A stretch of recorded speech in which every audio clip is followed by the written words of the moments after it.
E roda por trás da Disney, né? Disney é um grande exemplo. Apple é um grande exemplo. Da porta para fora é personagem. E o personagem eu não avalio do jeito que eu avalio a pessoa.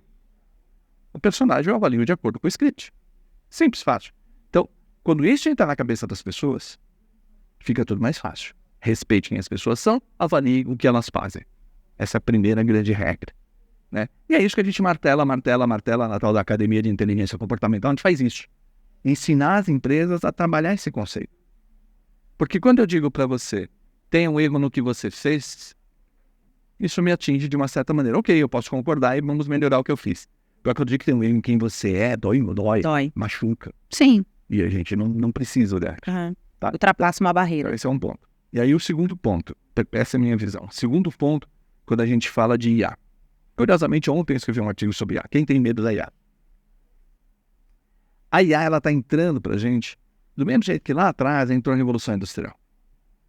Tá certo? Então, assim, antes eu tinha o cara que escavava com a pá. Aí veio uma máquina a vapor que rodava uma roda e escavava mais rápido. Só isso. A IA é uma ferramenta, né? No exemplo que eu dei ontem no meu artigo. Hoje eu vou, anamnese, vou ao médico, o médico colhe meu sangue, faz o que tem que fazer, bateria de exames, até porque o idoso faz muito exame. Sim. Bateria de exame, ele analisa aquilo e me diz o seguinte, combinando exames com sintomas, muito provavelmente você tem tal coisa, vamos tratar desta maneira. Isso a IA consegue fazer. Ela vai coletar os mesmos resultados, é tudo digital, vai comparar com uma base enorme de pessoas que têm o mesmo padrão genético que eu e vai dizer, o diagnóstico do Edson é esse aqui. Quer dizer que ela vai substituir o médico? Não. A IA não está olhando no meu olho. Exato. Ela não sabe se eu estou estressado. Ela não está vendo um olhar de medo. Isso ela não está fazendo ainda. Né? Então, tem esse detalhe. As IA já estão fazendo petições de direito, por exemplo. Lógico que vão fazer. Sim. Ela tem acesso a toda a jurisprudência. Ela tem acesso de como se escreve. Lógico que ela vai fazer. Ela vai me defender no tribunal? Não. Então, existe uma camada de trabalho operacional que, sim, vamos perder. Vamos perder, normal. Aliás, a DAF fez uma observação muito boa, preferimos comprar pela internet. Sim. O vendedor de loja está perdendo o seu espaço, óbvio. Né? Depois a gente fala um pouquinho da experiência nesse setor. Tá?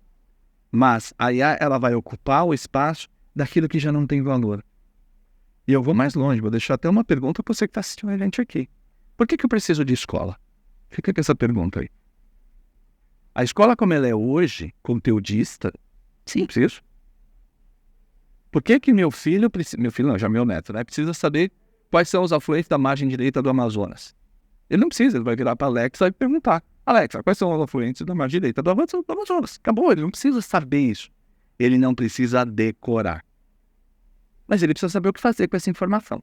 Sim. Então a escola muda. Ela não é mais conteudista. Agora é interpretativa. Sim. E isso muda o desenho completamente. Até porque se a gente parar para pensar o que é a escola, né, a função da escola, né, quando a gente fala, ela deveria ser o primeiro contato como sociedade para as crianças.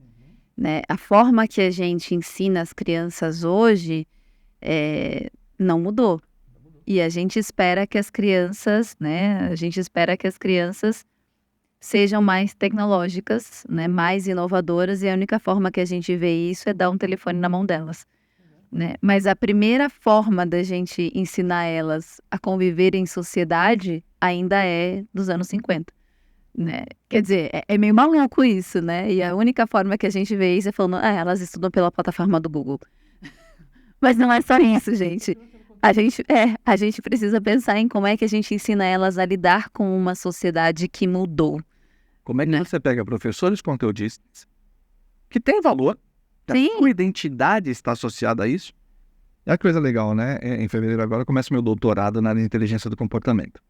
E eu falo isso para os meus professores, para o meu orientador. Eu falo, as vacas sagradas vão servir só para hambúrguer sagrado. Né? Não dá mais para ter vaca sagrada. A vaca sagrada era o cara que ele era melhor do que o outro porque ele tinha mais conteúdo. Eu não preciso mais do seu conteúdo. Meu conteúdo está no ChatGPT, meu conteúdo está na Alexa, meu conteúdo está ali. Eu preciso que você me ensine a usar esse conteúdo. Então eu tenho toda uma geração de mestres que vão precisar mudar a sua forma de atuar, e aí a evolução natural do comportamento, para como é que eu uso isso a meu favor? Como é que eu resolvo problemas? Então aquele modelo do eu te conto e daqui a um mês tem uma prova para você lembrar o que eu te contei, isso está condenado.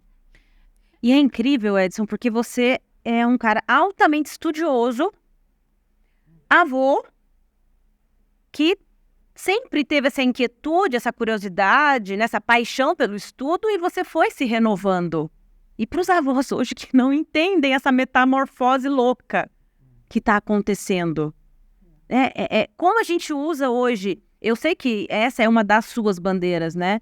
Você tem cada vez mais preparado mestres para preparar uma nova sociedade, né? E agora, como a gente tem feito, qual é a participação de cada cidadão hoje para fazer com que, de fato, as mentes sejam renovadas, principalmente as mentes dos avós? Eu acredito que esse ser chamado adolescente, né? Que é o meu aquário, né? Que fofo, os adolescentes, eles vão tomar o seu lugar no mundo, né? Tem dias e dias. Tem dias que eu tô cansado. Tem dias que eu gostaria de ficar sentado emburrecendo na frente da TV. Na cadeirinha de balanço. Tem dias que eu gostaria de fazer isso, sem dúvida, tá? Mas aí eu olho e a pergunta que me fica, aliás, uma pergunta interessante, fica de dica aí. Do que eu tenho medo? É legal a gente falar dos nossos medos. Eu tenho 2 medos. Eu acredito que os meus medos me movem mais do que os meus desejos. Meu primeiro medo é ser esquecido. E meu segundo medo é enlouquecer. Olha que interessante a gente pensar nisso. Porque os nossos medos impulsionam a gente. Né? Sim. Ser esquecido, eu acho que já está bem superado. Né? Alguém, em algum momento, ainda vai lembrar de mim. Então, legal, beleza. Mas ainda tem a questão biológica, eu posso enlouquecer. Né? Então eu estou tentando o máximo possível estudar, entender o ser humano, entender como ele se comporta. Agora, adianta eu entender o ser humano, entender o raciocínio, levar para o mundo acadêmico, né? Você fala, por que do auge da tua idade, vai fazer 58 anos, criatura de Deus, por que você vai se meter num doutorado agora? E o meu orientador, aliás, se tiver, tem Mauro Vivaldi, meu orientador, ele fez uma provocação que eu achei bem interessante lá atrás, quando eu estava no mestrado ainda. Eu cheguei todo, né? Todo bacanão, né? Todo pimpão. Não, porque eu tenho 8 livros. 2 best-sellers. Eu não posso falar palavrão aqui, mas ele falou, dane-se. Dane-se. Dane-se. Bom, vou falar palavrão. Não, ele falou, foda-se. Livro qualquer um escreve. Livro não tem crítica. Qualquer um pega a ideia mais louca da vida, escreve. Tem modelo que escreveu um livro, né? Falou o nome da modelo, nós não vamos falar aqui para não criar confusão, né? Agora, você quer realmente ser importante? Submeta as suas ideias ao crivo da academia.